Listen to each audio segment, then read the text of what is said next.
One. We're live. Awesome. Hey everyone, how's it going? Tonight with me, as always, I got my lovely co-host, Mina. Hello, everybody.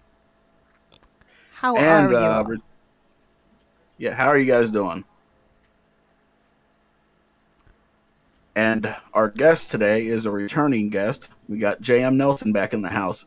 How you doing, JM? I'm doing good. How's everybody? Not too bad. Mia, you there? Yeah, I'm here. I have to do this, and I'm trying to get it set up so that I can do it for you. Oh. Well, JM, for some of the people in the chat who may not know who you are, why don't you go ahead and just give a brief description about what you do and who you are. Uh, I'm J.M. Nelson. I'm a horror author. Also, I mean, I'm just an author in general now. I don't just write exclusively horror anymore. But probably my biggest claim to fame is Among the Court of the Stag King, A Song for a Student, A Wailing in the Walls. Basically, a lot of the stuff that is in Seven Spires. I've been featured on Creepy Ghost Stories with Isle of the Dead and The Shadow of the Necropolis and A Wailing in the Walls, as well as on the Dark Somniums channel with A Song for a Student, Among the Court of the Stag King, then The Catacombs, The Grave Mistake, and The Fourth Pyramid of Giza. So, Ooh. Definitely check all those out. Yes. Also, JM, when is PA going to get to read one of your stories? dude, I need to get a new short out. As of right now, I have been, Coyote took up a lot of my time, which is my new novel. It is not horror, but it's a Western. It is just released late last month in hardback. So you can get it in hardback, paperback. Still working on the audiobook with The Dark Somnium, but that is coming along. So it should be out sometime soon, TM, right? But yes, we are working on it, and it will be out. So it should be available on all platforms sometime soon. That's awesome. Coyote took up a lot of my time. As of right now, I'm currently working on sort of a secret horror project. But it's, I'm on the second draft of it right now. And we'll see where it goes, but it's probably going to be taking up a lot of my time, and it'll be a while before it's out, but it is moving. It is moving, I'll put it that way. Awesome. I will be returning to horror sooner than later. So I'm excited to hear more, man. Like, whenever you get more of it out and you can actually talk about it, I'm excited to hear about it. Yeah, no, I'll have some promo stuff out. I guess once I kind of figure out the medium that I'll be delivering it in and all of that. So it'll be, a little while, but kind of in the works. So awesome. I'm pretty excited for it.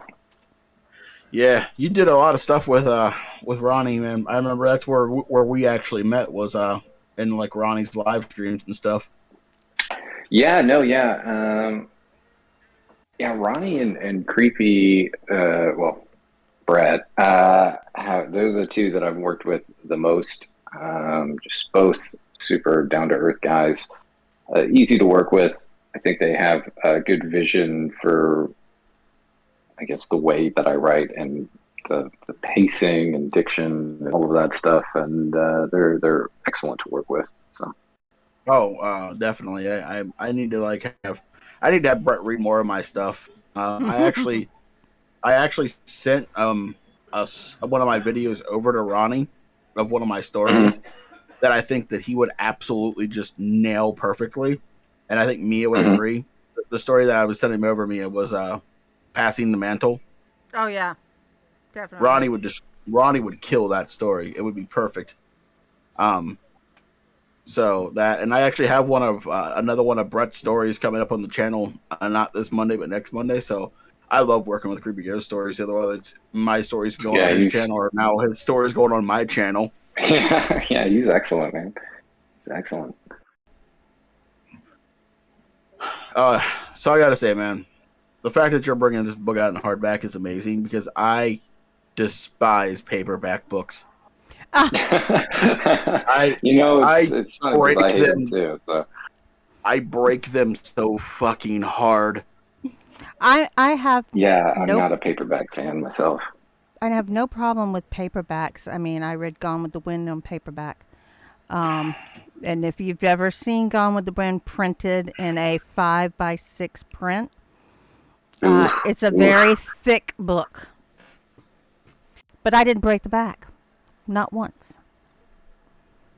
I, I straight up I will when I'm reading I like to hold if it's a paperback book I like to hold it just with one hand. it's a So I will very take the thick spine of the book and I book, will just fold it.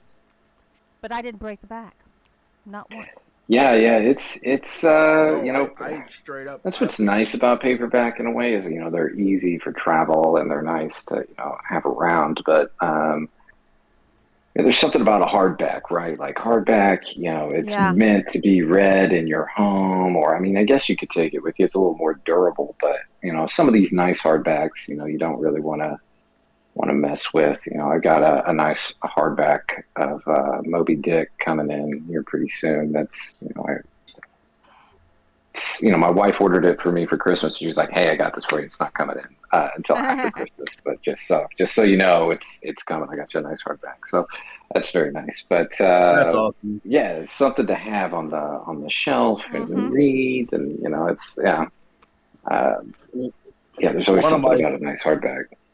one of my goals in life is to get like a really nice like hardback copies of like Lord of the Rings and The Hobbit Oh and yeah, yeah. Silmarillion and like, all the J.R. Tolkien books. hmm Yeah, no, I'm actually wearing my Tree of Gondor shirt right now. Woo! Oh, The Lord of the Rings on hardback would be really, really nice. I But haven't. all I've got of Tolkien are in paperback. I just have never really gotten around to it, which is sacrilege. I feel like. I do have like all three of the Lord of the Rings books. Well, six technically, but they're in Right? three Yeah, books. you got the Um, three volumes, right? yeah, in on hardback. I found it at Books a Million for like $40, and I was like, "That's a steal. I'm taking it. It's mine now." Yeah, yeah, Yeah. wonderful. Yeah, I need to build up on my hardback collection for sure. I'm a Yeah, huge me Cormac too. McCarthy fan, and I have so many of his books, but they're all in paperback, and I really need to get like Blood Meridian or No Country or the Border Trilogy or something all in hardback would be nice. Yeah, it would be really Here, nice. here's here's a question, and I don't know who wrote it, but I do know it's a book because one of my friends told me about it. Have you Mhm. ever read any of the Wheels of Time series? Yes. Yes, I have when I was younger and was not my thing. So it's I'm just kind of weird wondering how. because, oh, go ahead. I was gonna say, I don't know if you guys have noticed, but there's a Wheels of Time series on Amazon Prime now, and Yep. Yeah. I'm just wondering how well that they followed the book. My dad is a huge Wheel of Time fan, and he read all the books and has been watching the show, and he's like, it moves fast because they got to get through a lot of stuff, and it's like kind of close in some areas, but kind of not. I guess that's usually what happens with adaptation, right? Yeah, Um, Yeah. but I was never a big enough fan to have my own thought on it, and I don't even use Amazon Prime, so I can't even watch it I, if I wanted to. I do. I have Amazon Prime, but I have Amazon Prime show called The Boys, and that thing, and as long as that hmm show exists, my Amazon Prime subscription's not going anywhere. Yeah, I've heard excellent things about the boys. I have heard excellent things about it. I've never seen it. Never seen it. I Need to have. though. I've heard good things about it. I've heard bad things about it. A lot of the bad things is one of the reasons why I don't watch it that much. About The Boys, Mia, take my Yes. advice. Watch it. It is hilarious. I just don't want to watch an R scene. Mm. Oh yeah, Yeah, that's just tough. that's in like one. It's in like episode 1 or 2. You'll know when it's coming. Just fast forward through it. It's literally like 30. It's literally like a 30-second scene. You can just skip right past it like it never happened. Yeah, the actress couldn't say that. Yeah, I like that scene was hard to watch. I can't. I'm like that kind of goes with our prior conversation before we started here, where like authors and crossing boundaries and not sometimes going a little too far. Yeah, That was one of those moments. Okay, so yeah, it's always tough. what we haven't done Is see who's in the chat. Mm-hmm. We got Well, Lynn LeBlanc.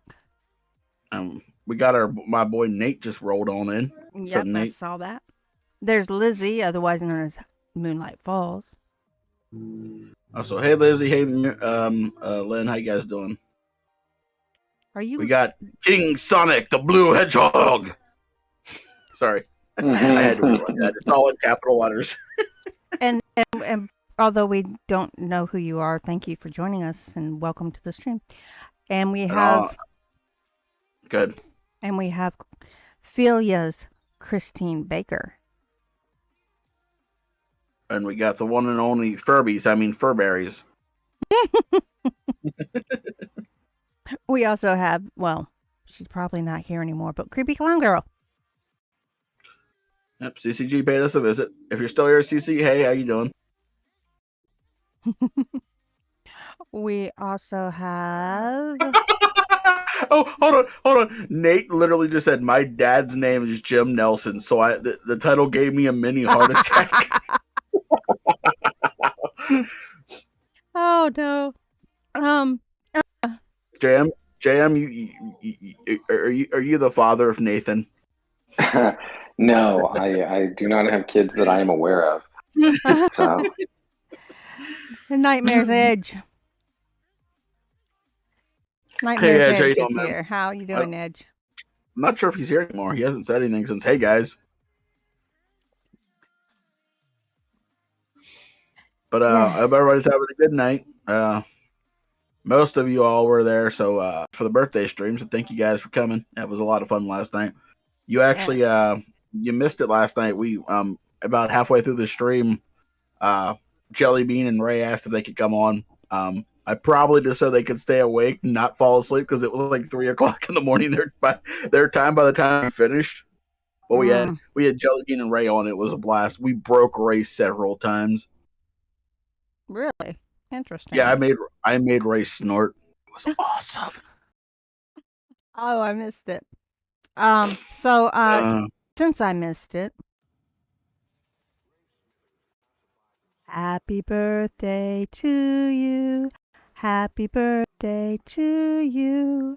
Happy birthday, PA Nightmares. Happy birthday to you. Thank you.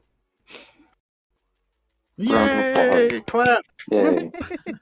I love how that's me and JM had the exact same thought at the same time. Yeah.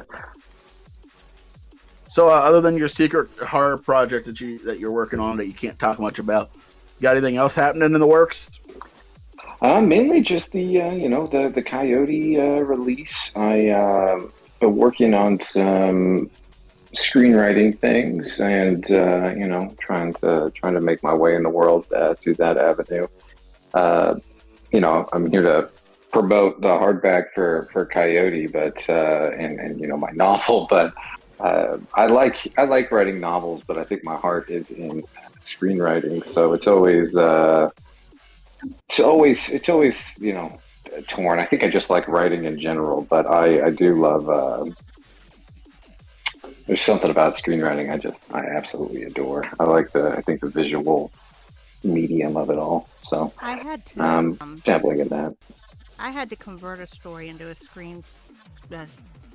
script format. Mm-hmm. Yeah. At least for me, that was very disconcerting.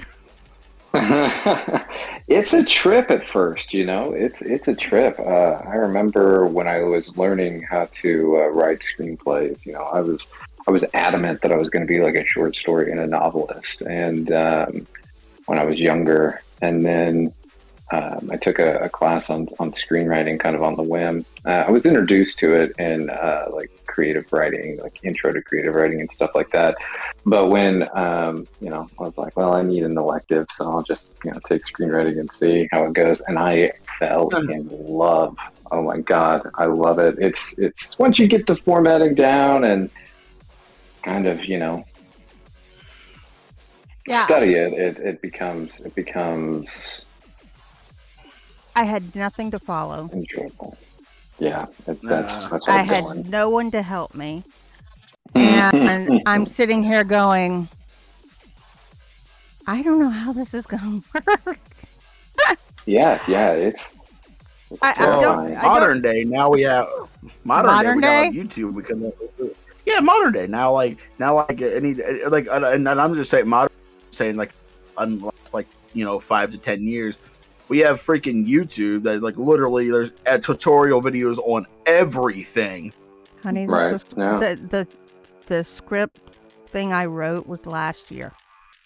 Well, why didn't you look up stuff on YouTube? Hey man, dude, sometimes there's stuff that you can do. I mean, they can show you all day on YouTube, and you're like, man, I have no idea. I'm a visual / like do like I have to do it kind of learner. So like YouTube videos, I usually what I do is I'll play on one side of the screen, and I'll have like I'll be like working just like kind of like doing like a demo of something on the other side. That way I can be listening and actively participating. Because it just somehow for some reason it'll like install it into my brain. It'll make it easier for me to learn. Yeah, but I gotta ask. Good man. Yeah, I and I don't know how you do it, but I usually, at least a lot of times, I have to have something else going on audibly around me to write and be able to get what I want out of the writing. Kind of sometimes. I mean, so the best way I could describe it is that when I need to get into the zone, right? I'll put on some music or something and kind of try to visualize what it is that I'm going to be writing. Usually I have everything kind of outlined all the way up until that point. During my outlining process, I'm listening to music and trying to get mood and atmosphere down and like taking notes on what I want a scene to feel like or something like that, right? But when it actually comes to writing the scene, I'll use that to kind of get into the zone. I'll probably start with some music playing, but I get kind of into the zone and the music falls off at some point and I don't press repeat or press play again or whatever. Right. So it's just, I get it, but at the same time, I can't, I get distracted way too easily. So I can't. Ironically, I'm usually listening to either Let's Read or Jensen. Occasionally Raven, actually, because Raven's come up on my list more than once lately with that. Raven's got a good voice. And if I'm listening to something while I'm writing, it's usually Jensen, it's usually Vidith, because I don't actively do this. It's completely an accident, but I tone out the story. And I literally just listen to his voice, and there's something about a cadence. It's just like I just enjoy his cadence of his voice, and I don't even listen to the story. And I'll be writing, and I'm like, I'll be writing, and I'll be listening to like a 6-hour narration to his, and I'm like, I have no idea what's going on here, but his voice is just making me write. So we're gonna keep rolling with it. Yeah, I can't do that. I don't know how the hell you guys do that. There is no way I could do that. No way. I'm actively going to start trying something else with this, with a story I'm working on. And actually, Jam, I think you might dig the plot for this story.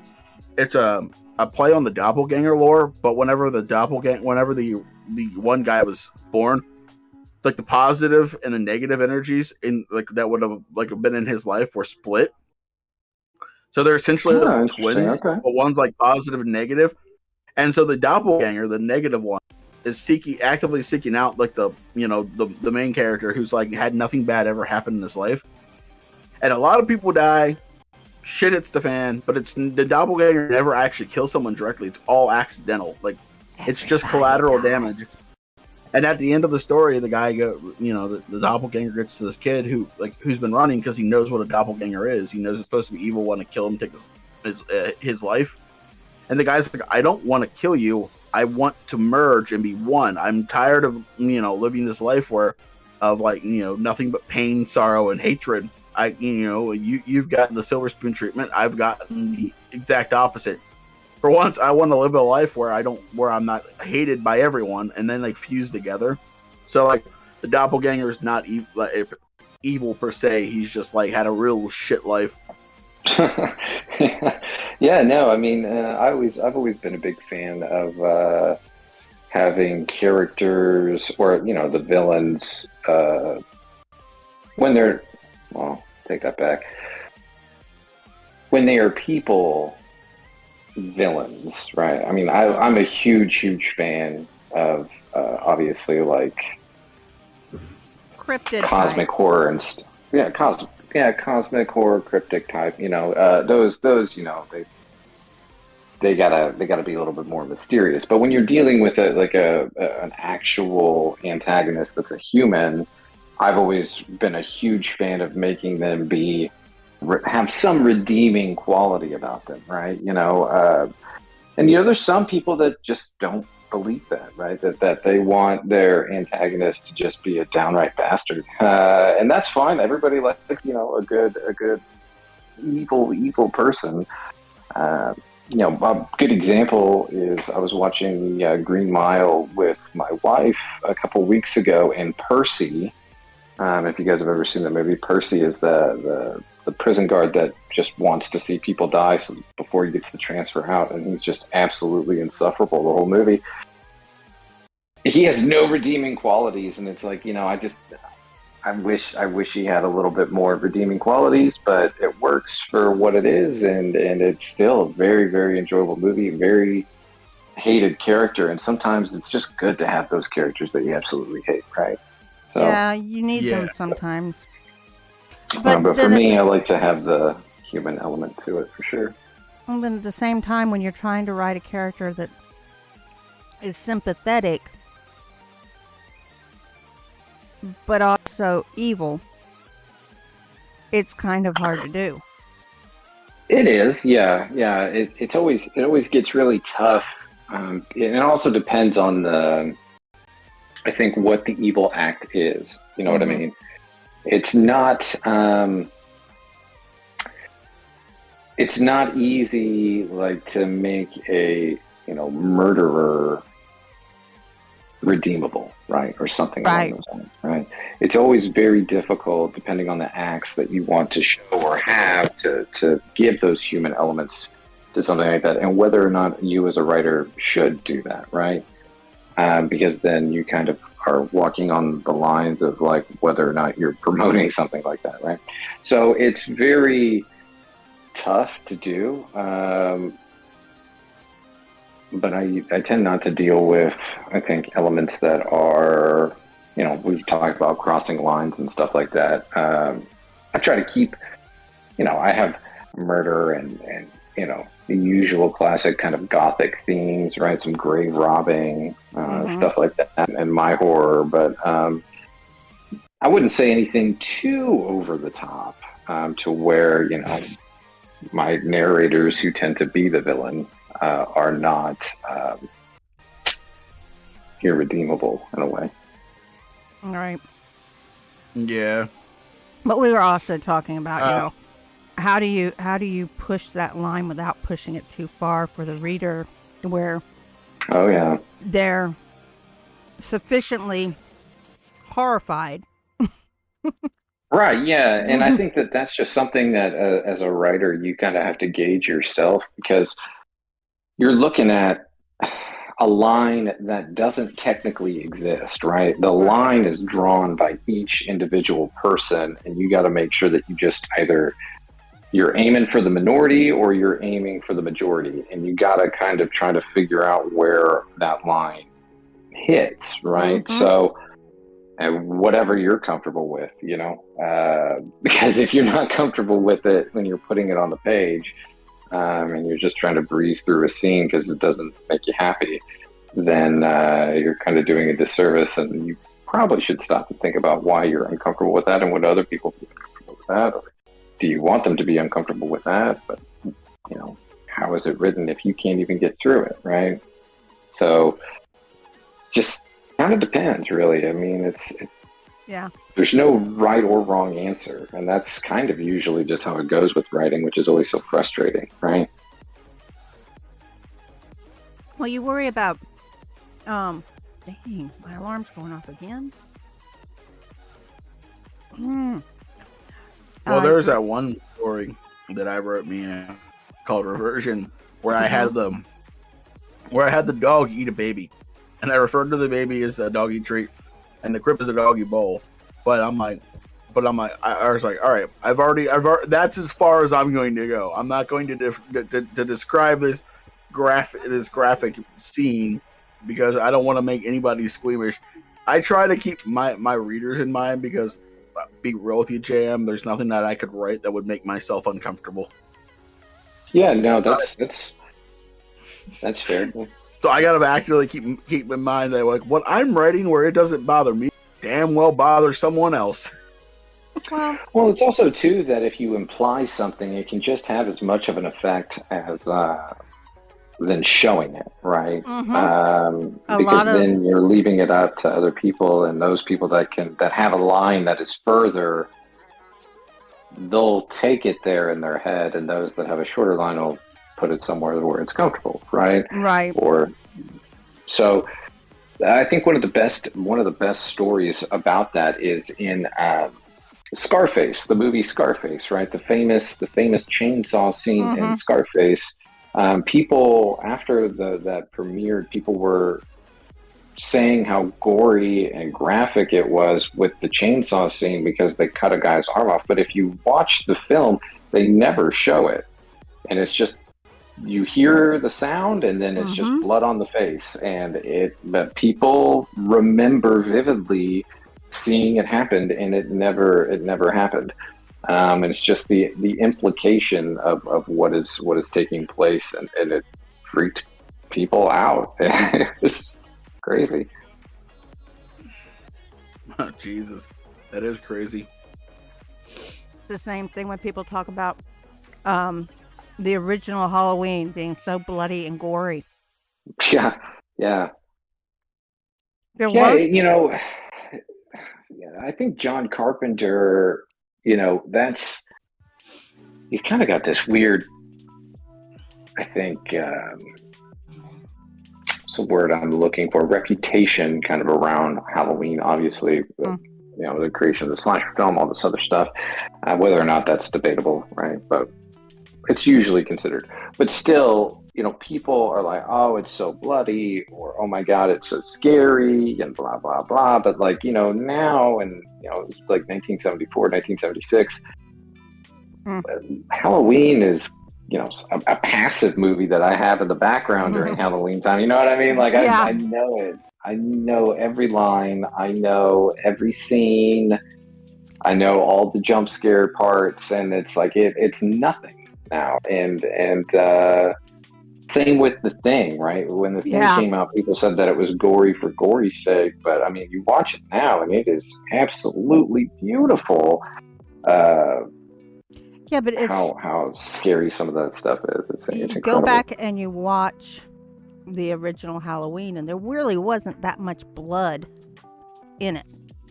And but but that's But I wonder if you took it back further with the shower scene in Psycho. I wonder if people were like, "Oh my God, that was so gory!" On you, we look back at it go, "You thought that was gory? That's adorable." and the thing with that is Hitchcock was pure genius doing that in black and white, and pure genius doing it the way he did it. Because first of all, they used chocolate syrup for the blood. People who didn't know that, oh well. But you never actually see any nudity. you never actually see the knife touch her. Never touches her. Yeah, it's all implied. You get the feeling that it touched her. And you can actually... I still watch that film and still feel the knife as if it was going into my own skin. But it's never Oh yeah, really... the soundtrack for it is like just really, it really drives it home. Yeah. And the hard cuts and the silhouettes and the sound effects, man, it's such a beautiful scene. Yeah. And it's just directed so genius. I mean, it's Hitchcock, obviously, but yeah, I mean, it just kind of goes back to killing your lead actress in the shower is a line, right? And Hitchcock was like, I'm going to cross that line. I don't give a damn. And he did it, and it paid off. And it's still one of the most memorable scenes in history. Not even just in horror, in film history. It's this wonderful scene. Yeah, I'm saying it's a wonderful, beautiful scene of a woman getting stabbed to death in a shower. But it's really, it really is beautifully shot. But it was gorgeous. It was a very beautifully, from an artistic standpoint, a very beautifully shot scene. Yes, Josh. Welcome, Hair Raising Narratives, and Josh Schwenson. Josh, you're completely right. Hitchcock, Stephen King, The Blair Witch Project, Lovecraft. Yeah, Lovecraft too, yeah. They don't really get into details of what is coming after you. It's just coming after you. And you get to use your imagination. Lovecraft never told us that Cthulhu was pronounced Cthulhu. We may be pronouncing it completely wrong. We were never told what it looked like. But Hair Raising Narrative said that's an adorable doggy. It is an adorable doggy. Yeah. Yeah, he's a little bit older now than in that photo. His hair's a little bit longer too. I need to get a picture. I just got a new dog a little while ago as well. He's a big boy. I got a black golden doodle named Baron after Baron and Luthien from Tolkien. So he's a sweetie. Awesome. So I need to get a new picture with both my dogs. Doggos. That dog looks like he's... Now, you think you're here to talk to the human. I'm the one that's really talking to you. That dog just looks like, is this picture over yet? I want down. Right, yeah. But I mean, Hitchcraft.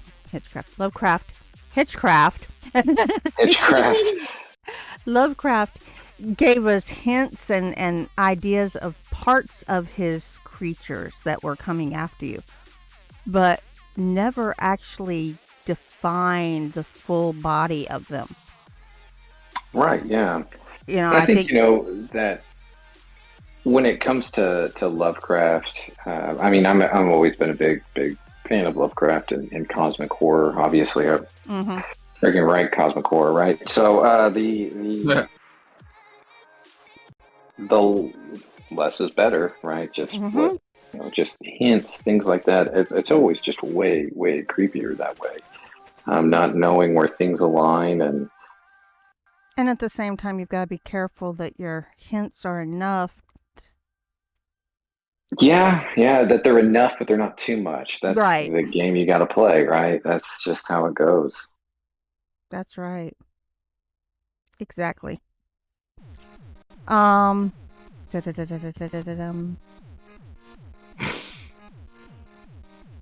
I just watched the original Carrie again today. I love it. I've seen both of them. There are parts of each of them I like and parts that I don't like. Obviously, the original's more of a favorite than the casting in that original movie was just so perfect. Oh, I absolutely adore Sissy Spacek. She's incredible. And she's Amy Irving. Oh yeah. Who was practically an unknown at that point. Yeah, same with John Travolta. John Travolta was pretty young. I can't think of Tommy's real name, but the guy that played Tommy, I don't know if you know this, but that is Della Reese from Perry Mason, his secretary, that is her real life son. Oh, really? William Katz. I remembered his Oh, name. cool. And when he in older years, he played Paul Drake Jr. Oh. And when he tried out for it, he didn't tell his mom he was trying out for it. And she didn't know until he showed up on set to play the part. Yeah, that's what you got to do, right? As an actor, you don't want any favors. You know, you want to earn it. Yeah. Well, he doesn't Yeah. use her name. He uses William Katz. So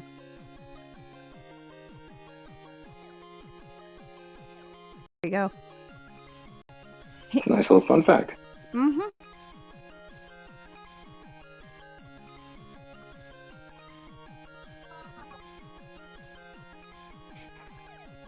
So, I keep wanting to ask, but I keep forgetting, Jam. How are the sales for Coyote going? They treating you well? So you know, honestly, it's better than it was when it first dropped. I'm selling copies here and there, which is nice, but it's nothing. You know, it's a niche book, right? It's not really a Western. It's historical fiction, but kind of not. It's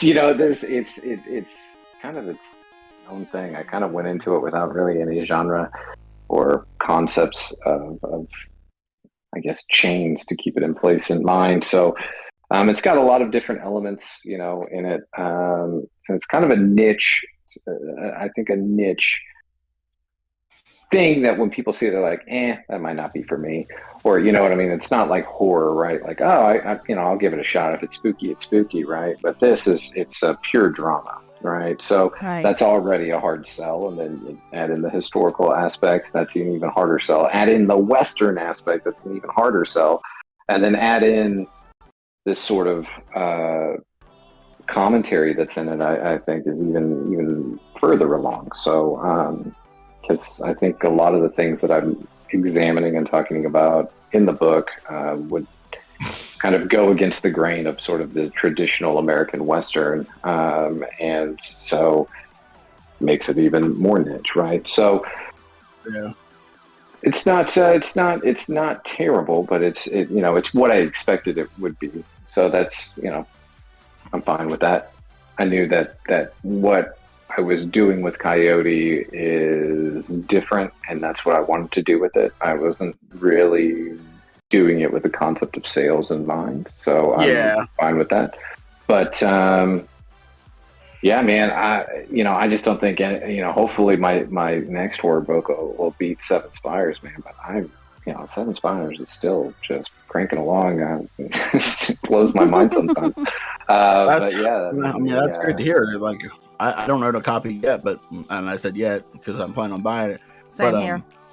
Man, from the stories that I've heard from Ronnie, I'm sure the stories in Seven Spires are freaking amazing.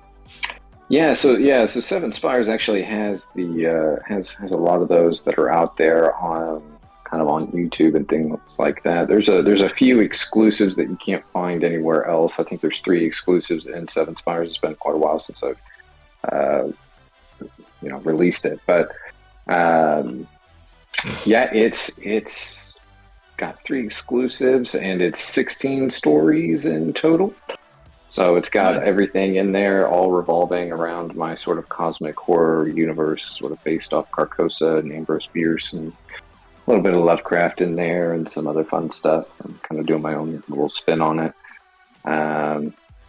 Which, there was a huge boom in cosmic horror a couple years ago, and it was really nice to see, and kind of having fun. I've always been a big fan of Gothic myself, so and cosmic, so kind of blending those 2 genres together to sort of make this sort of, and also historical eras. I always write like 1800s, so it's I got you beat. What are you gonna do, right? Yeah. So what are you gonna do? But yeah, so it was kind of fun to really do that, and it's really nice to see that the people are still enjoying it and still buying it, and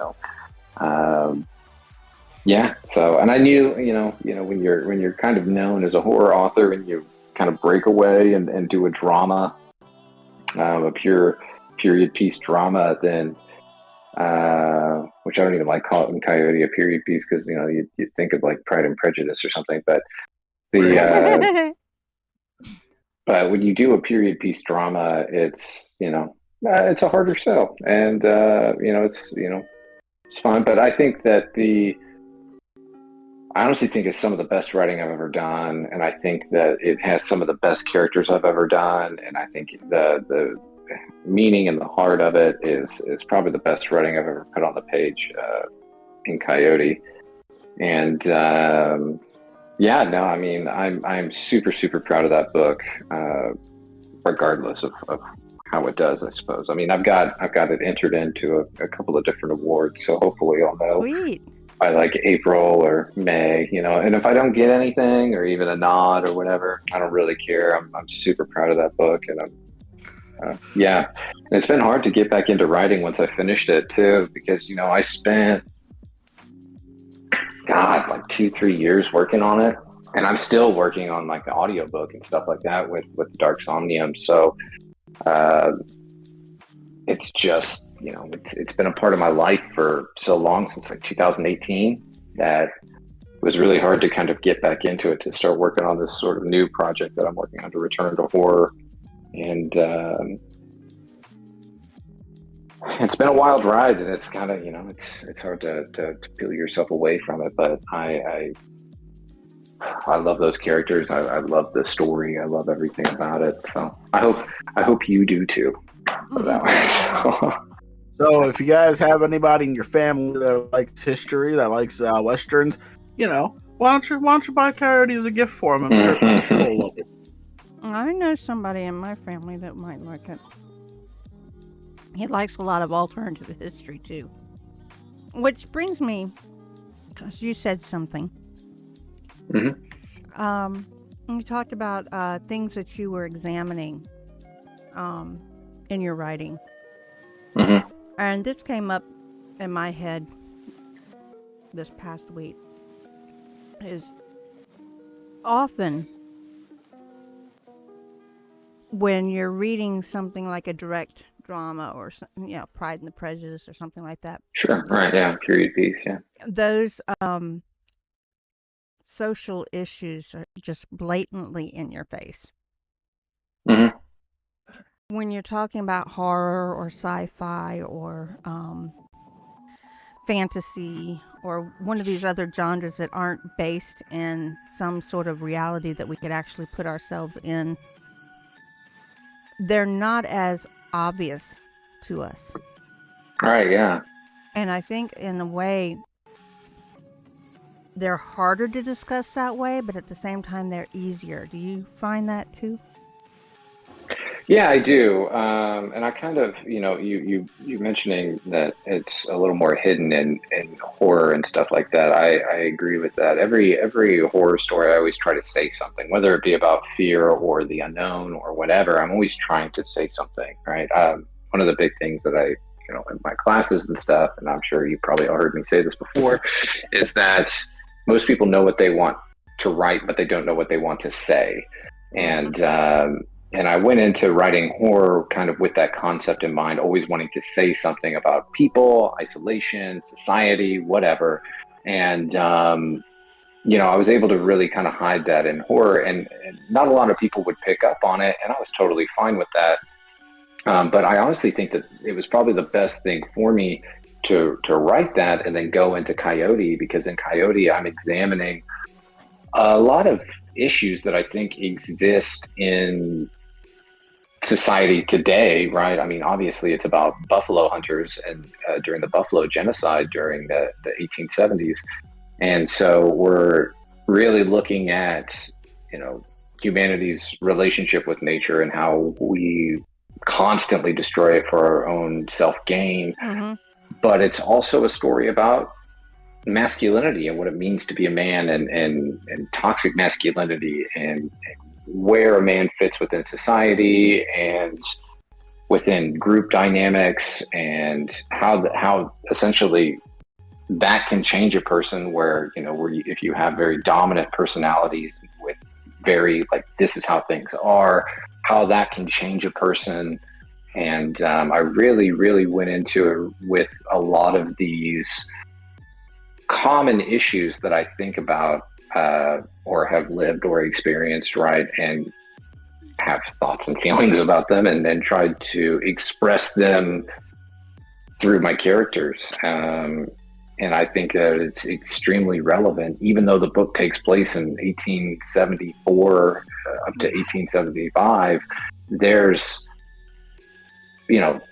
everything that's in it is still relevant because I've experienced a lot of those things. Right? I might have not gone buffalo hunting in the 1870s, but I have dealt with toxic people. I've dealt with concept of what masculinity is. I've dealt with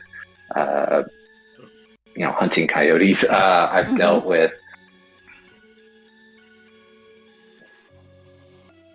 all sorts of different things.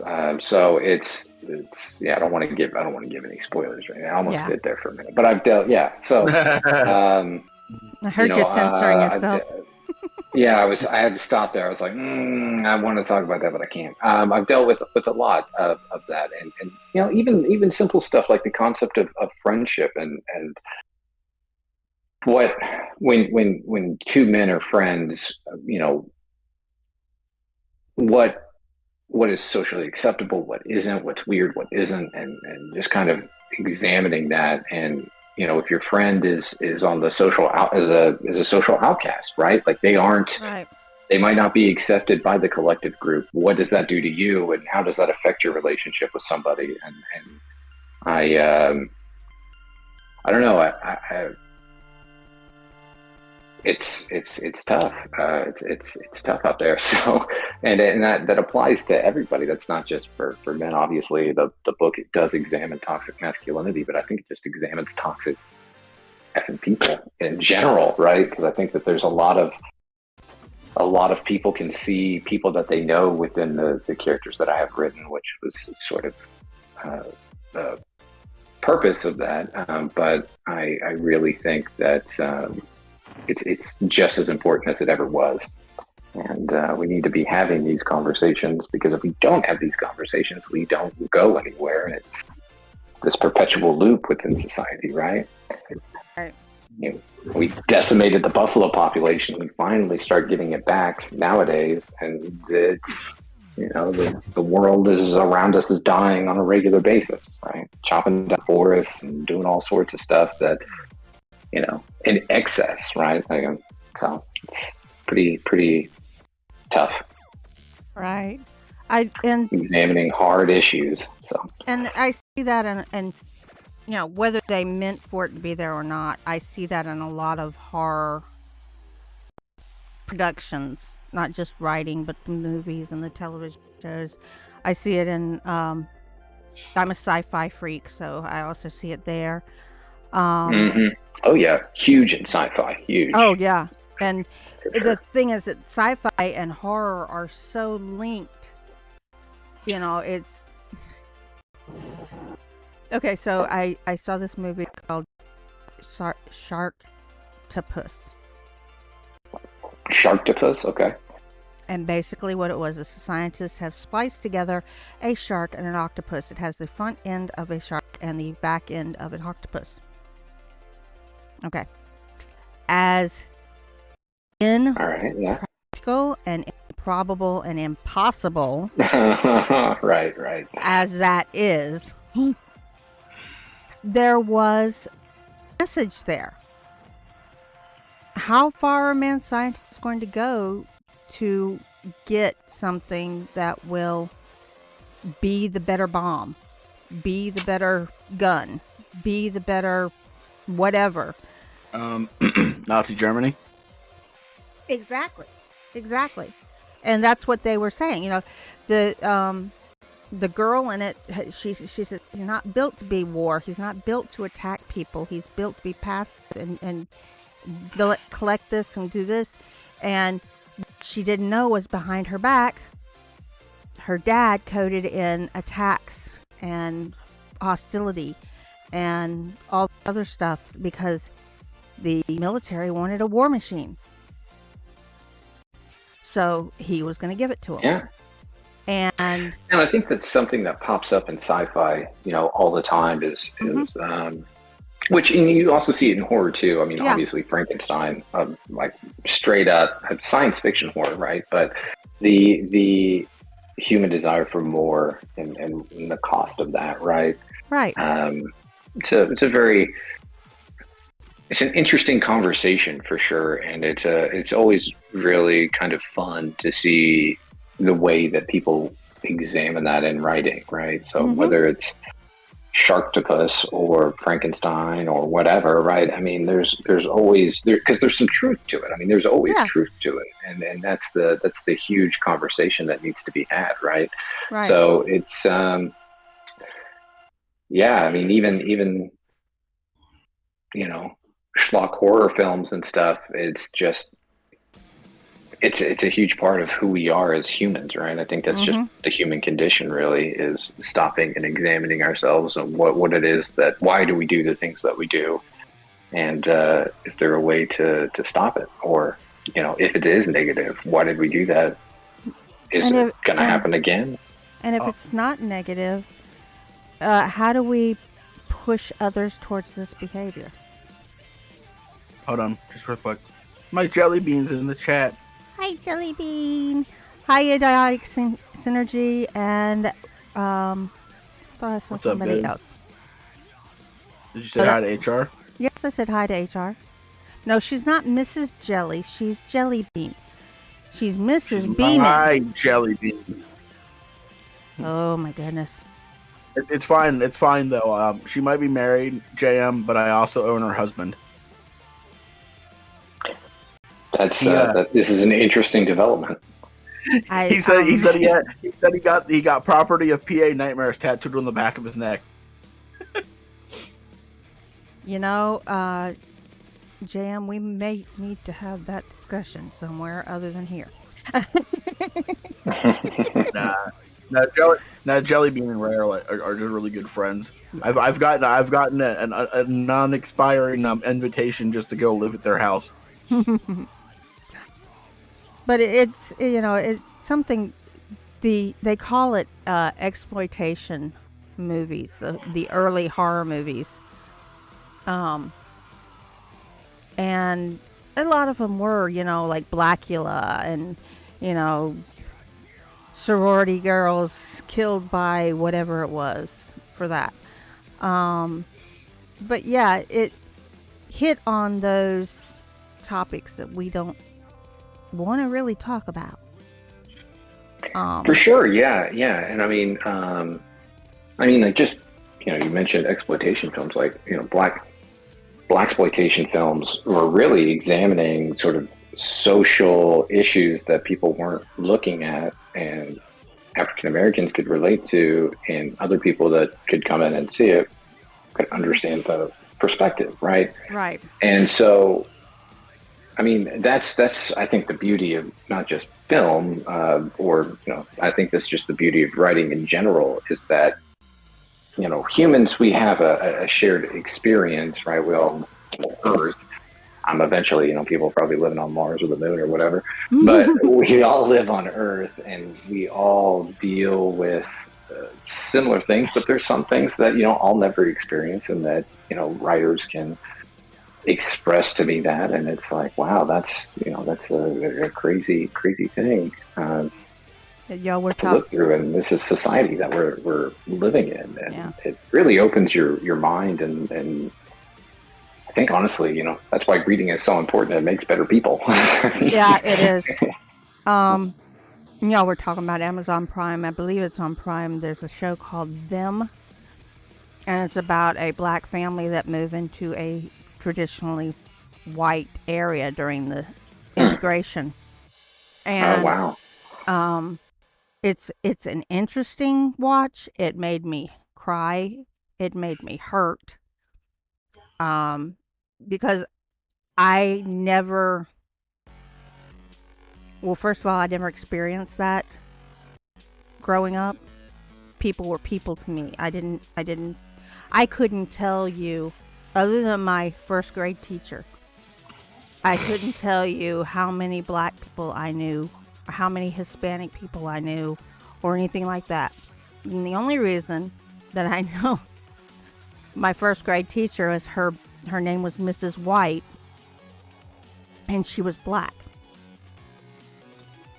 But that's no exception that my kindergarten teacher was Mrs. Green, and she was white. So you've got all the.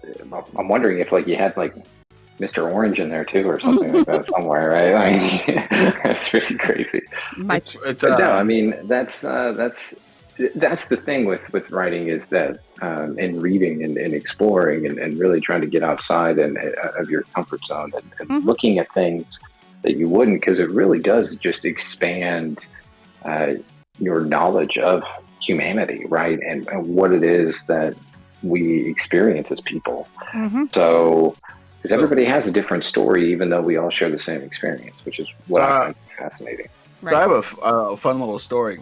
My dad, whenever he was a kid, my dad's 60, by the way. So whenever he was a kid, you know, racism was still pretty prevalent, like more so than it is now by a large margin. And he was friends with someone who I just started later in my life would only refer to as Midnight, and he was black, obviously. And I'm like, I think I was like 18, 19, and I start working at this restaurant, and I meet this kid named Dennis, who's also black. And we just get to talking, and he realizes what my last name is. And he's like, is your dad's name Mike? And I was like, yeah, why? And he's like, your dad and my dad were like best friends when they were kids. They played on the same little league team and everything. And I was just like, holy shit. Like 19 years later, I run into this guy whose dad knew my dad. And I'm like, damn, that's a small world. But the fact that my dad played on a little league team with someone who was black back whenever he was, you know, a kid, and you know, that all was going on, was like just super surprising to me. But you know, my dad never raised us to see skin color. He just raised us to see assholes. He's like, if that guy's an asshole, just kick the shit out of him. Otherwise, be nice. Yeah, that was my dad was a Marine, by the way. That's kind of their motto for life. That was my experience too. But at the same time, yeah, my mom tried really hard to make sure that we didn't see people for their skin color, but we saw them as people and so forth. So I mean, I don't know if you ever noticed, Mina, but I never specify what skin color. I'm not going to say race because there's only one race, and it's Homo sapien. Yeah. But I never specify what skin color any of my characters are. That way, if like, somebody who's, you know, who's like a black person's reading my story, they can resonate with the character. If someone who's, you know, of like, you know, Mexican or Middle Eastern or Indian descent reading one of my stories, they can resonate with my character. I'm not gonna, I don't really do race in my stories just for that. That way, everyone can, you know, kind of put themselves in the place of the story and, you know, feel like they belong there. I do give descriptions at times with some characters I don't. It was funny. I had this one story. This one character kept coming at me as this big, huge, like linebacker black guy in a police uniform. I kept seeing that in my head, and I kept going, damn, stop it. I'm not going to put that in there that you're a black man just because you're a black man in my head. But it actually did come out in the writing. And I felt like I was betraying the writing by doing that. Ray, out of context quoted me, there's only one race, PA Nightmares 2021. And then I responded, yes, Ray, that race is Godzilla.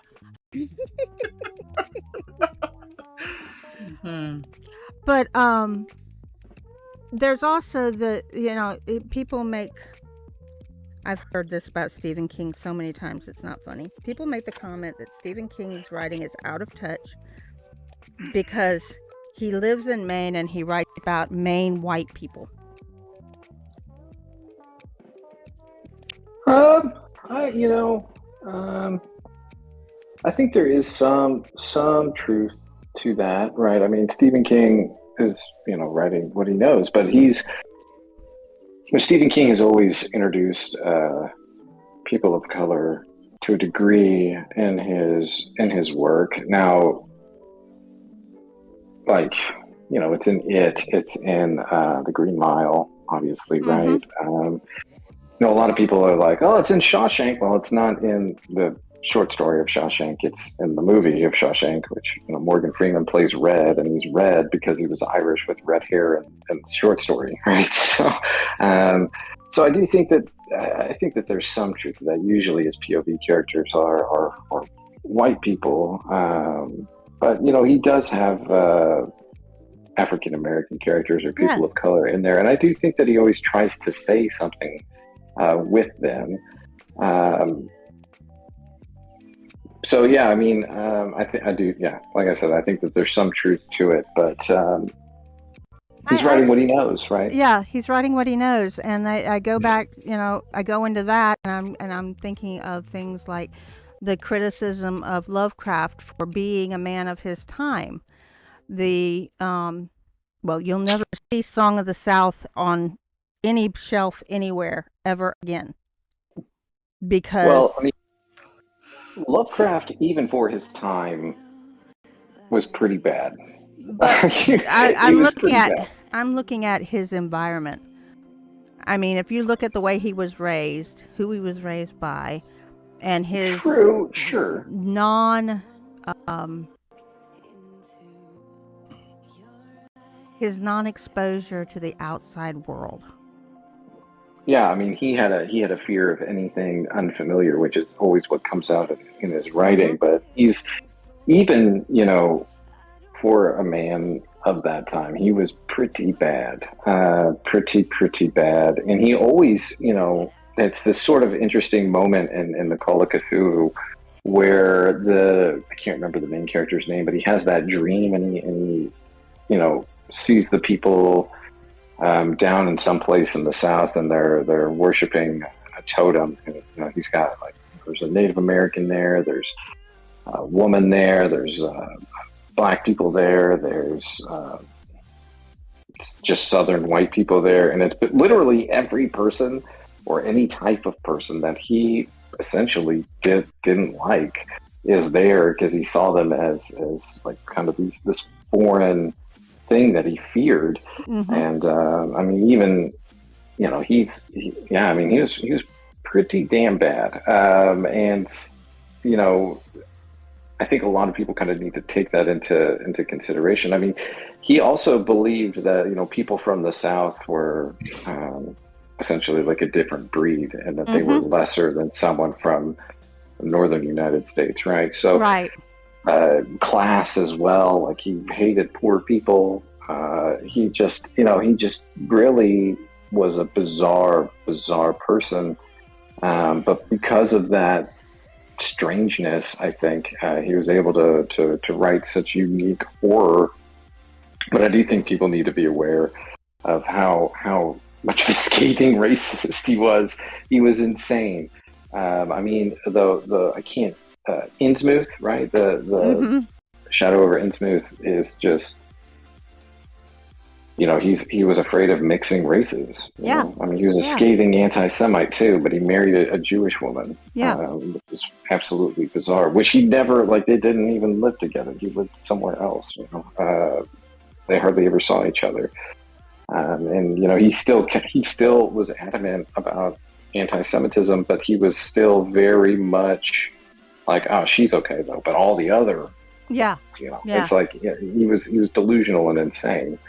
Um, and pretty it's pretty obvious within his work, and you can always tell that that's kind of what I was saying earlier, that what is what an artist, people look at the writing but not what they're saying. And I Right. think Lovecraft is constantly saying there's only one type of good person in the world, and they tend to be just like him. And it's Yeah. so I don't know, the conversation about I think what's the word I'm looking for? I think that a variety of viewpoints, I think, is valid, right? And I Mm-hmm. think that is kind of where people are coming from when they attack people like Stephen King or Lovecraft, which Lovecraft deserves all the hate that he gets. But with Stephen King, because we're living in an era where voices matter, Mm-hmm. perception matters, and it kind of goes back to what I was saying about sort of the idea of we all share the same experience, but we all have different stories. Yeah. And for so long, the narrative and kind of what has been literary canon. I mean, I teach literature, so that's kind of always talked about all the time. I always have to have that lecture of what is considered, literary canon. So for the longest time, literary canon would always kind of be just WASP, which is white Anglo-Saxon Protestant, right? And now we're starting to break away from that and really start seeing and getting all these different stories and different perspectives. And we're seeing this huge boom, and I think the horror community, like overall, of different kind of cultural monsters and creatures and folklore being weaved into stories, and it's fantastic. And we wouldn't really get that. We'd be stuck with vampires and Frankenstein monsters, and you know what I mean? Like we're getting so much good cultural content plugged into the pipeline of what is reaching people, and it's such an interesting time to be alive because there's really no wall there anymore. You can just go out there and publish, right? The wall has been knocked down, and we're living in sort of this wild west of ideas and perspectives and stuff just being out there in the internet, and it's absolutely wonderful to see. So yeah. I think it's amazing that we are able to discuss that type of thing without people screaming about it in our current situation in horror.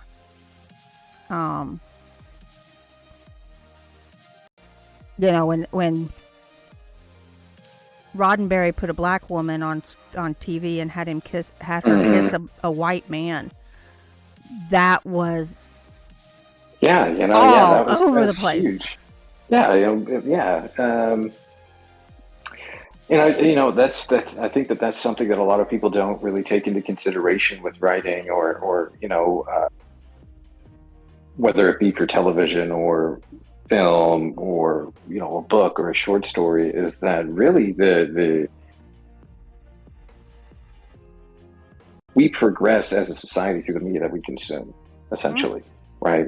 What we see is okay, what we don't see is okay, and I know that's why we get a lot of pushback from certain groups about certain things or whatever, and constantly when it comes to media, what should be shown, what shouldn't be shown, even even simple concepts like sexuality, right, on television. What should be allowed, what should be allowed.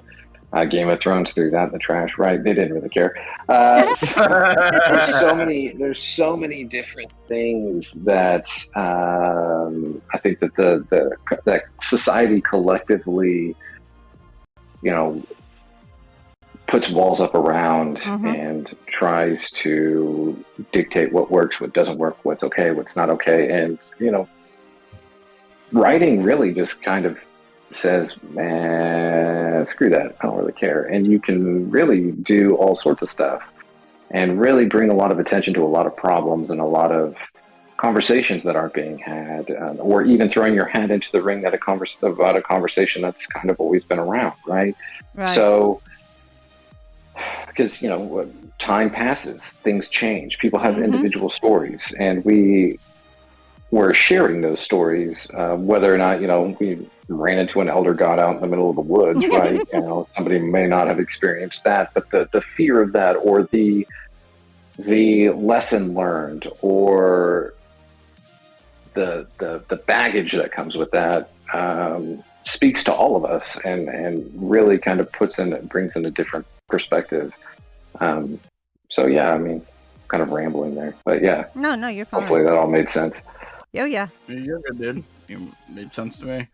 I think of the name of the movie that I watched this week, but that brings up the question: is how much stuff should people be held accountable for that they've said in the past? Like, should you be if you made a racist comment on Twitter when you're 16, should that come back to bite you in the ass when you're 30 and you're now a more mature adult and you've evolved from that little piece of shit that you were before?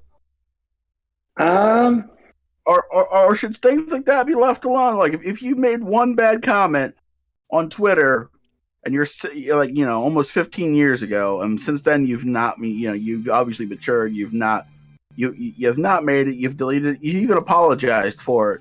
Like, there's your key. I mean, you just said it. There's your key. So, yeah, I mean, what you're essentially talking about is the concept of cancel culture, and cancel culture is really, I think. Cancel culture has always existed. Okay, we just like to pretend that it's this new thing, but it really has been around forever. We've always tried to find people to destroy, right? I know everyone with this whole like Free Britney thing going on, everyone all of a sudden is like a huge Britney Spears fan, even though she was like totally canceled and destroyed and ran through the mud whenever she was having serious issues.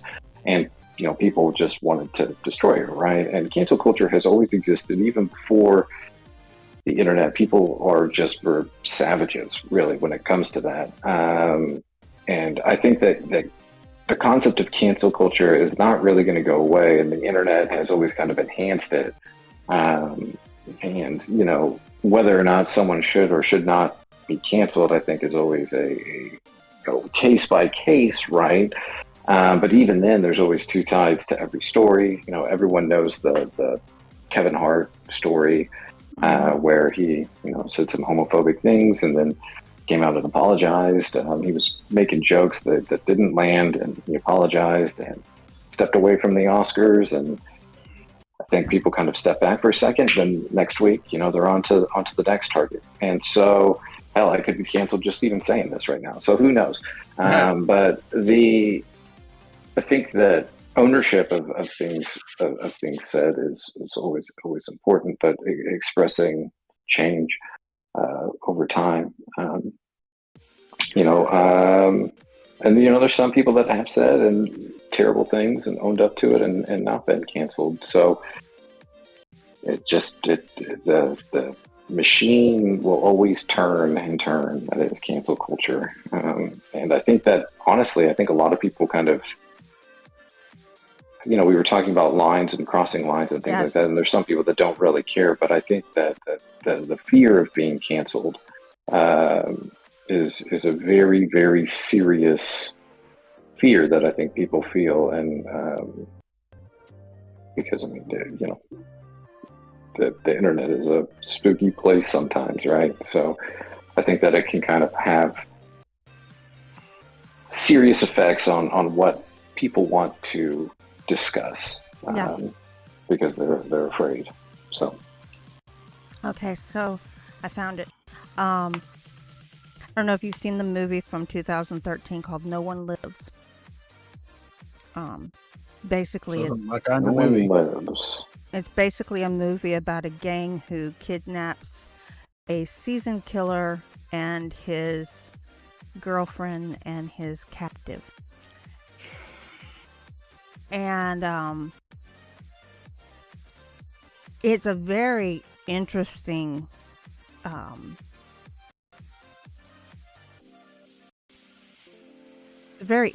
story and an interesting outcome at the end. Does nobody live? One person other than the killer lives. And that's all. I'm not going to say who it was. But there's a scene, the girl he kidnapped, there's a scene early on where he was explaining to her that people make choices. And what choices people make determines what is going to happen to them in the next moments.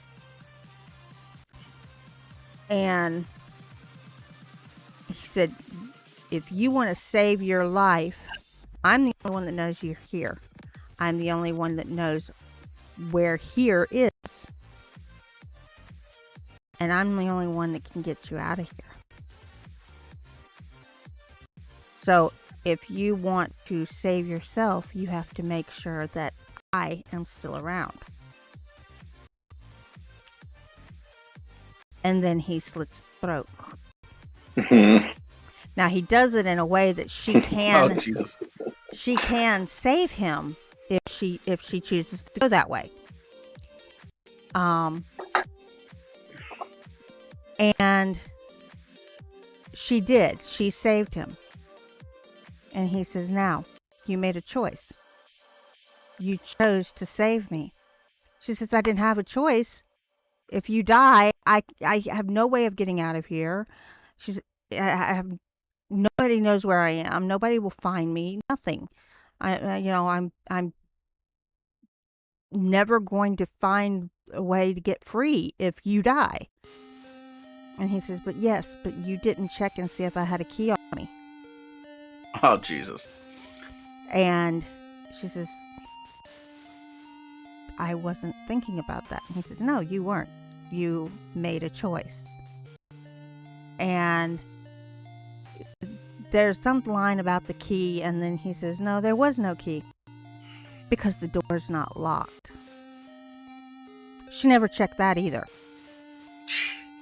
But, that you have to make a choice. If she had chosen to run to the door and run out, she may have actually gotten to safety. But at the same time, she may not have, because she doesn't know where she is. So this guy is the only one that can save her. So yeah, a bit like Saw.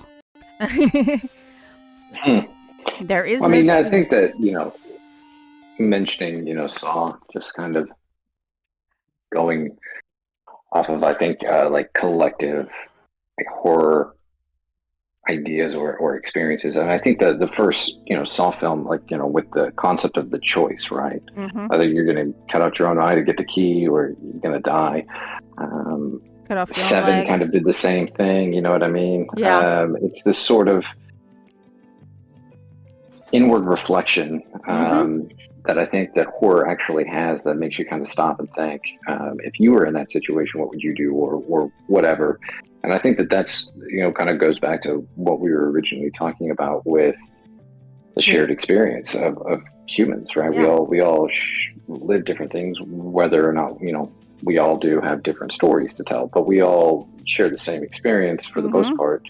And you can relate to those concepts, whether, if you're going to have a skinwalker in the room next door, right? And, that's never going to happen, right? It's all make-believe. But or is it? That creates this sort of, right, yeah, or is it? It creates this sort of inward reflection that I think that a lot of people take for granted when it comes to writing. And instead of, I think it was Chekhov that said, good writers pose questions, they don't give answers. Because if you pose the question, then the person has to think and reflect inwardly about something. Because if you give the answer, then you're just preaching, right? And no one likes to be preached to, right? Unless you go to church, that's why you go, right? To get preached at. But the idea is to make people reflect on themselves, and I think that is something that a lot of people take for granted, especially a lot of newer writers or younger writers take for granted all the time, is that you can say something and you can make people question society or the world around them, right? And we should be doing that, because that's what we do regardless, right? Even in schlock horror films that are there for fun, right? My dad, I'm a huge literary nerd and stuff like that, right? But my dad is like, it's all entertainment. It's always entertainment. It's like, well, that entertainment is still speaking to you. There's a reason that you like it. You're just not stopping and asking why you like it, or you're not thinking about what it is trying to tell you, but it is always trying to tell you something, right? And that's something that I think that people need to be aware of, and they should always stop and think about what it is that they're reading, and why they're reading it, or why they like something, or why a certain character speaks to them, or why they don't like a certain character, and think about it deeper than just the surface. Now, why do I want to discuss with my husband that if I get turned into a zombie, he's going to kill me instead of feed me somebody he killed?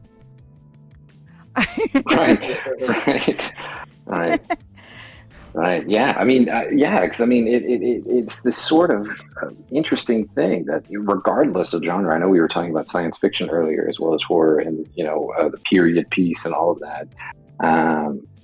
It does cause people to stop and reflect, regardless of what it is that's happening. Like, in Coyote, I was saying that it's about buffalo hunting, and while I've never buffalo hunted, especially during the Great Bison Genocide, it's still relevant. There's something about, I've been hunting, and there's still this sort of relationship to it, whether or not someone's experienced that firsthand or secondhand, or through, I did some research for it. So, reading accounts and stuff like that. So there's always something to connect us to a piece. And I think that, a lot of people just overlook that. And I've always just been a big advocate for it.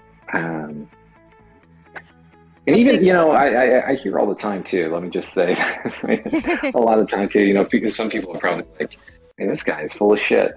I write all the time and I'm not saying anything with it. I'm just writing something that's cool, right? I think that's cool. And that's fine, but you're still saying something with it, whether you believe so or not, because it's a part of you. And I think that that's something that a lot of people take away or don't think about as well when you're putting something on the page, is that you're always kind of putting a part of your thought process into it, and you're creating something there, and it's sort of this beautiful thing, especially when other people read it and share in that same experience or have the same ideas, or if they don't have the same ideas and they disagree with you, it creates a sort of interesting conversation. Whether you believe it or not, your beliefs get in there. Right. Yeah. It's just it's a part of the process, right? Clockwork Orange is a great example of that. A Clockwork Orange was written over like 2 weeks. He needed the money. He didn't really think about it. He wrote it and put it out there, and it has, it's been analyzed to death. Stanley Kubrick's film version of it has been analyzed to death, because there's a lot in there that was not, really thought out to be put in there, but there is a piece of something there that adds to the human condition. And I don't think that we have to have those answers that we're asking people to think about. I think that's one of the beautiful things, is they need to find the answer for themselves. Exactly, because there is never really a right or wrong answer when it comes to self-reflection, right? Because you'll never really know the truth, right? Obviously, there is a concept of right and wrong, unless you're like really hardcore into nihilism or something like that, where you're like, nothing exists. It's all social construct. That's all religion telling you that things are right and wrong. Right. So it's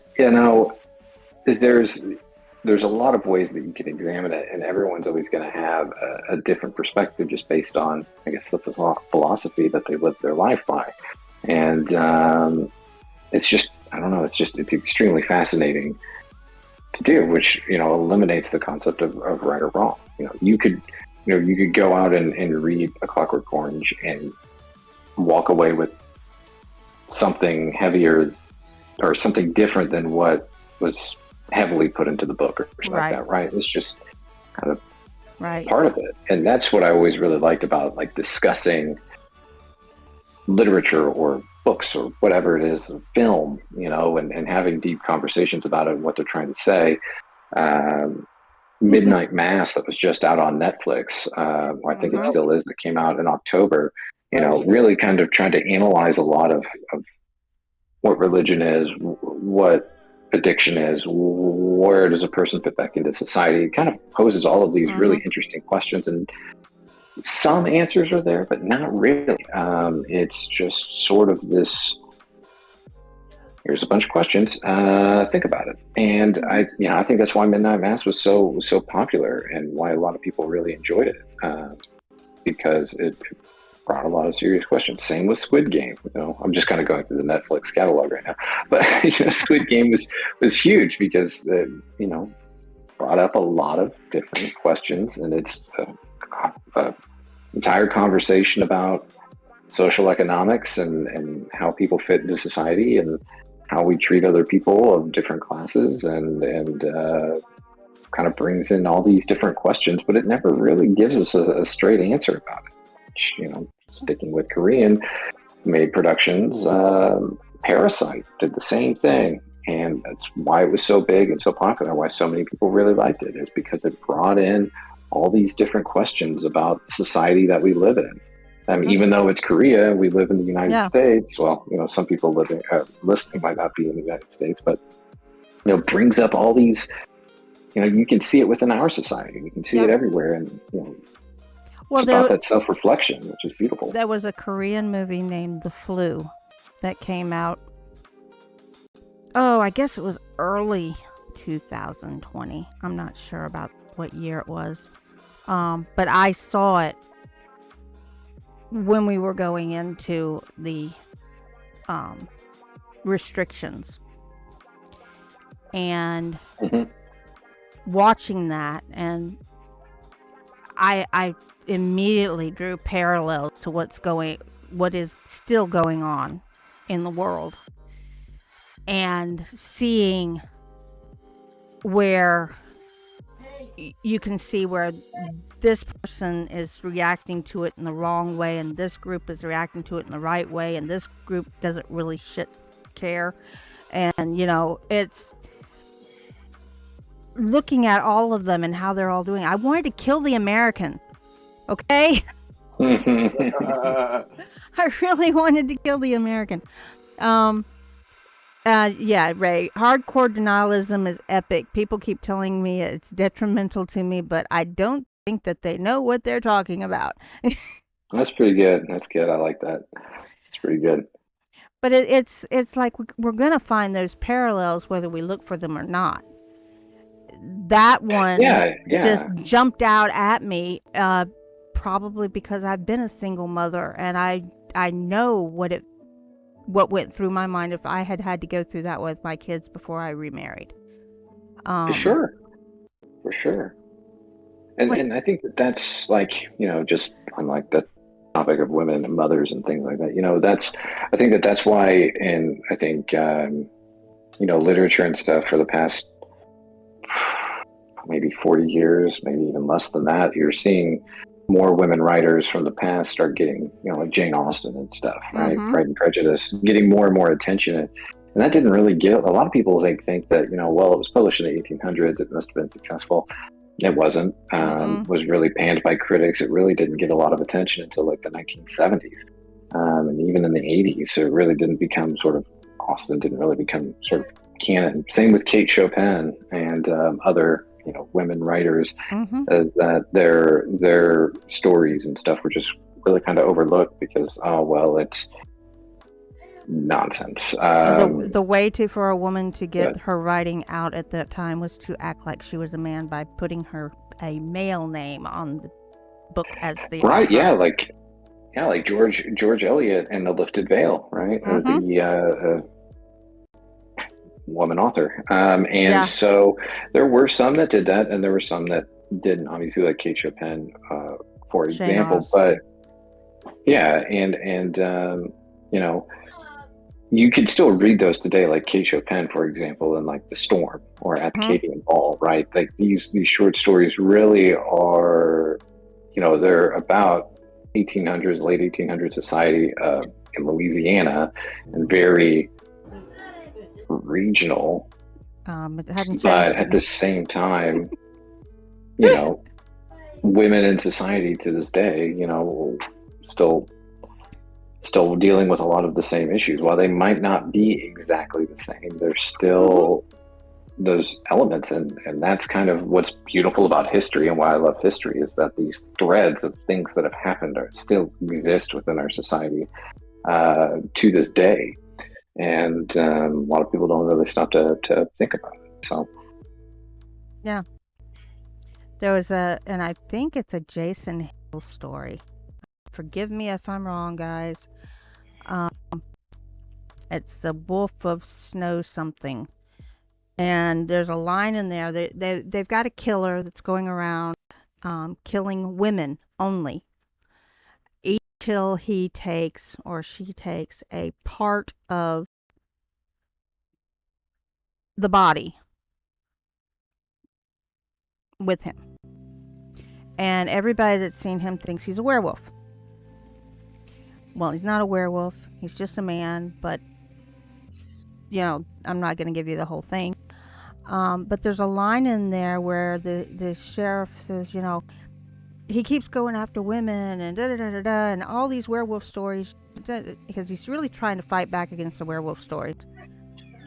And he says, have women been putting up with this all these years? And the female sheriff looks at him like, duh. Night Ray, night Jelly Bean. Night Ray, night Jelly. Love you guys. Thanks for coming out, guys. But that's just, when you said that, I was just like, yeah, you may not even see it in a film about a killer dressed up like a werewolf, but yeah, it's right there, thrown in your face, and you wouldn't see it unless you were attuned to it. Yeah, and I mean, it kind of goes back to what we mentioned earlier with how obvious do you make these things, right? Mm-hmm. I mean, it's just, and it's always hard. It's always very difficult because you don't ever want to be on the nose, but you don't want to hide your conversation either, right? People don't react well to preaching. Yes, they don't. No, I mean, nobody really likes to be preached to, especially about how they live their life or whatever, right? I'm so sorry. That's Jim Cummings. I'm so sorry. I feel stupid. It's called Snow Hollow. Hey, what's up, Snow Hollow? Oh, hey, Deck. What's up, man? Hey, Dexter. But yeah, it's one of those. The movie isn't even about. It's more about the sheriff's son who is losing sleep, taking care of his father, who's the sheriff, and trying to find this killer that keeps collecting bodies every full moon and trying to tell people there's no such thing as werewolves. This is not a werewolf. And it's not a werewolf, but there's a link to it. But yeah, it's it was kind of funny because I'm going, how many times do people ask that type of question in a horror movie? Nobody gets it. Nobody picks up on it. I mean, it was there in Brotherhood of the Wolf too. It's just right, yeah. You didn't pick up on it. You actually saw it. Yeah. And yeah, it's we could go on and on and on, guys, Well, here's the thing that I still really thoroughly enjoy is the fact that J.R.R. Tolkien and C.S. Lewis were like really close friends. Yeah. But before C.S. Lewis and Tolkien were friends, Tolkien was actually an atheist. Mm-hmm. C.S. Lewis was the atheist. C.S. Lewis was the atheist. Tolkien was a Catholic. Yeah. Oh, sorry. Yeah, Tolkien's the one that converted C.S. Lewis. Yep. Yeah, sorry. That's what I meant. My brain got to my brain went dyslexic for a minute. But like it was funny because after that, Tolkien wrote his own style, and like you could tell that there's religious elements in there. So Lewis went like full on Christianity, like Aslan was Jesus, etc. But their writing styles were completely different because Tolkien hated, I suppose, would be the more accurate allegory. He would not use allegory in his writing style, where Lewis, his stuff was completely allegory. And it's just like, they're both practically telling you the same story, but in completely different ways. Yes, they're both telling you the exact same story. This Lewis wrote the Chronicles of Narnia, and Tolkien read them and was disappointed in what he did with them, and said he should have done this, he should have done that, he should have done this. And Lewis's comment back was, well, if you think you can do it better, do it. Do it.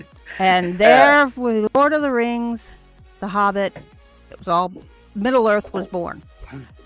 Fun fact, I don't know, but fun fact about Tolkien, JM, did you know that he was originally a professor, and one day he was grading papers, and one of his students handed in as a paper, but he didn't complete it, and so there was a blank page at the end of the essay.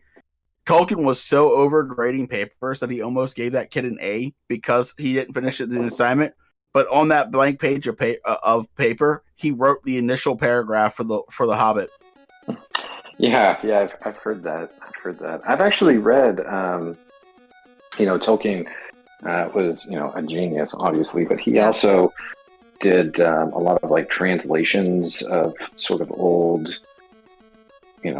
poems from Old English and things like that. And his translation of Sigurd the Volsung and the Volsung Saga is hands down my favorite, which I'm a big Sigurd the Volsung fan. So yeah, I actually have that, and his Beowulf as well. His Beowulf translation is really, really rad. So yeah, yes, Tolkien was wordy, but he didn't want somebody to not see what he was trying to say. See, Tolkien being wordy is something I appreciate about him, because I'm one of those people that when I'm reading a story, I can watch it in my head as I'm reading it. Mm-hmm. So Tolkien literally describing the environment around me, it's like me watching Lord of the Rings in my head while I'm reading it, and it's phenomenal. I know it's going to be sacrilegious to say, but I'm not a big fan of the songs in Tolkien. So that's just my thing. Well, aren't too good. I feel like he added those in there for some cheer. I feel like his book is so dark and broody that Tolkien probably wanted to add some fun moments in there for the reader. Well, it comes out of his love for old English writing and sort of mythology. All of those were written in poems. So it's his love for ancient poetry. Yeah. Coming out, and I mean, obviously, there's always the parallel, right?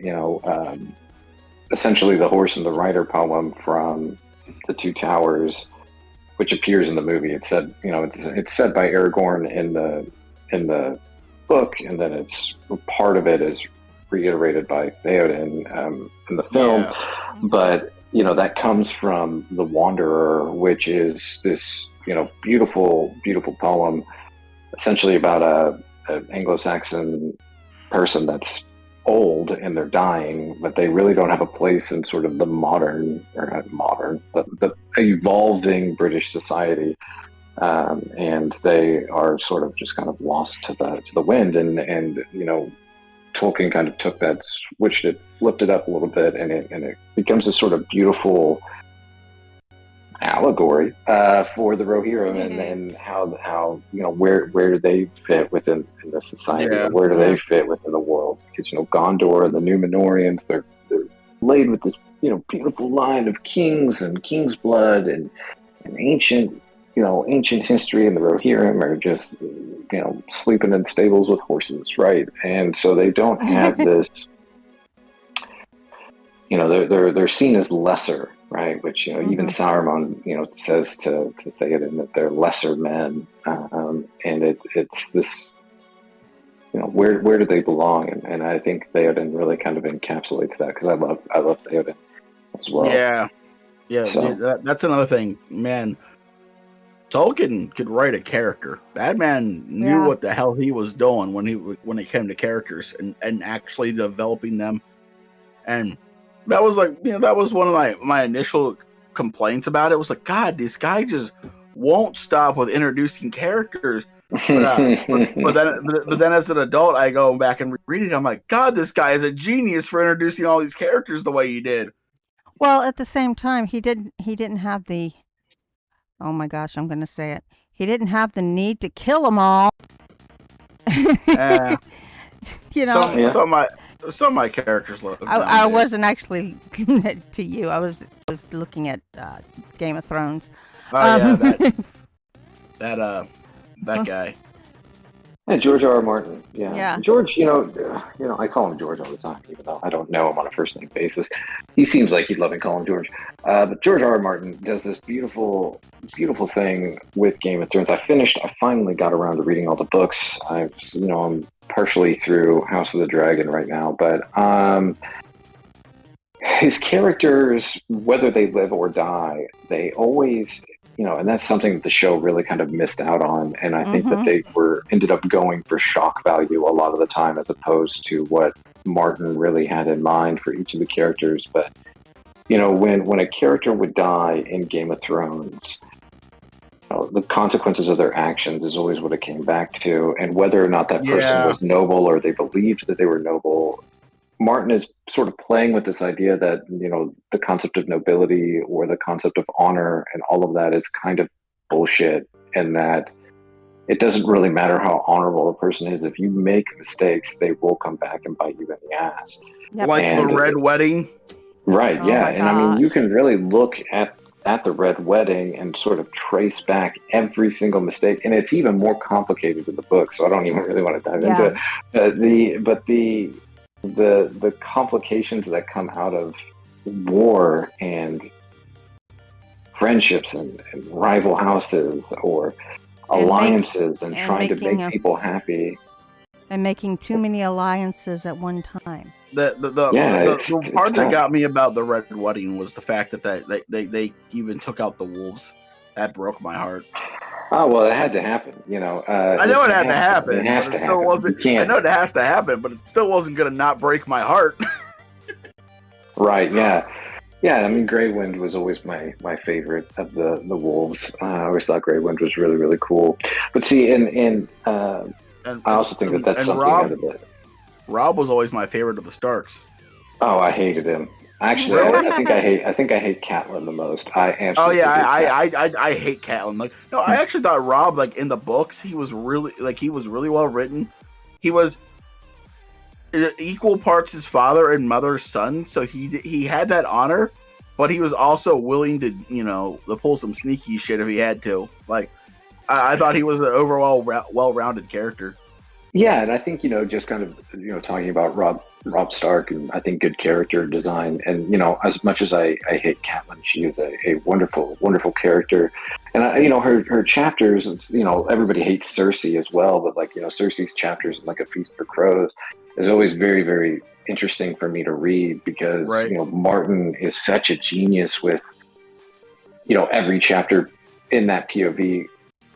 You get Cersei's delusional, and he really adds in that delusion, but he doesn't clarify hey, this is a delusion, right? And Catelyn, for example, is, I wouldn't say that she's as delusional, but she is pretty delusional, because she's so overcome with grief and believes everything around her is collapsing, that she ends up creating the catalyst that is the fall of her own house. Well, let's be honest here. The best character in that entire book was Tyrion Lannister.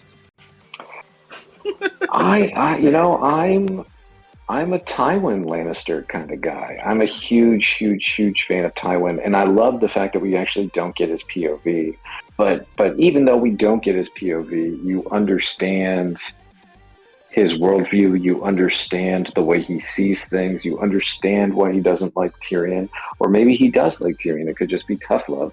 And so there's a lot of mystery around Tywin in the books that I really really like. And I think that the show actually does Tywin a lot of a lot of justice. And I actually really like Charles Dance as Tywin Lannister.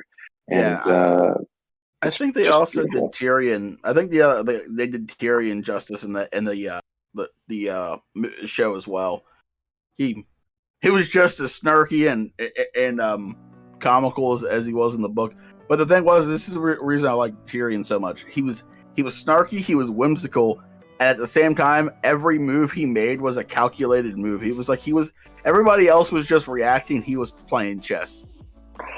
Until a Dance with Dragons, I would say. I think that that's also another really great thing that Martin does is having his low point for his characters all the time. I don't think he'll ever kill off Tyrion. He might, but with Tyrion, with Joffrey's wedding, and then we're giving way spoilers, but the Taisha reveal in. Yeah. What is that? I think that's in Dance. The Taisha reveal that he, that she wasn't a whore, and that she really did love him, and that was a real thing that happened. And Jaime lied to him, and his father lied to him, and everything he thought he knew, and this sort of hole that he's been trying to fill since that day has. He had it and it was gone. And then through pretty much all throughout Dance, he's just this cynical, awful. He's not even really calculating. He's just kind of going through the motions, when he's going with young Griff and old Griff, and then when he kind of gets captured by Jorah and all this other stuff. Like everything that happens to him, he's just kind of going through the motions. He's not really calculating anymore until he meets Penny. And Penny is the big game changer. I'm very interested in what George is actually going to end up doing with Penny, but yeah, those two characters, he ends up kind of taking her under his wing, and she's kind of reminding him of what it feels to be human, even though he is not attracted to her at all. And we still kind of see Tyrion being Tyrion, right? He doesn't like her because she's not pretty, and she's a dwarf, but he's a dwarf, but he hates himself. So it's kind of this beautiful parallel that Martin has. But it's also, when they're slaves and they're trying to, break out, then he starts calculating again. When he sees the opportunities, and he's kind of got everything back in order and trying to get to Daenerys. He kind of gets out of this rut where he is just kind of going through the motions. And it's really beautifully written, and I know a lot of people don't really like Dance as much, but I think that George actually does probably some of the best character building in Dance, especially with Tyrion. Obviously, Jon Snow has great character development. Daenerys has some really good character development. I know Daenerys in the books gets a lot of hate because she's horny all the time, but it all plays into her overall arc of trying to learn how to rule and personal desires over people. And George obviously likes to write about sex, so that's the one he went with. So. Yeah, and obviously we can sit here and circle around all subjects and more, and keep people entertained. For hours. Hopefully it's entertaining, and I'm not just rambling about Game of Thrones and no, I know, everything else we chatted about. I'm enjoying it. We've been going for 2 hours, and I do got to run to the store before it closed. Yeah. So, and a couple of things I've got to do before my engagement. Yeah. But yeah, I wanted to tell you thank you for coming back. Oh, thanks for having me back. Always glad to be here. You are always welcome. And I've been putting it during our discussion, and I'll try to put it here again. Please consider checking out Coyote, guys. I have the book. I've part of it. I've not gotten to finish it because life is so damn busy right now during the holidays. But so far, what I've read of it's amazing, and I'm pretty sure you all will love it. And Yep, hardback link has been in the chat a couple times during the show.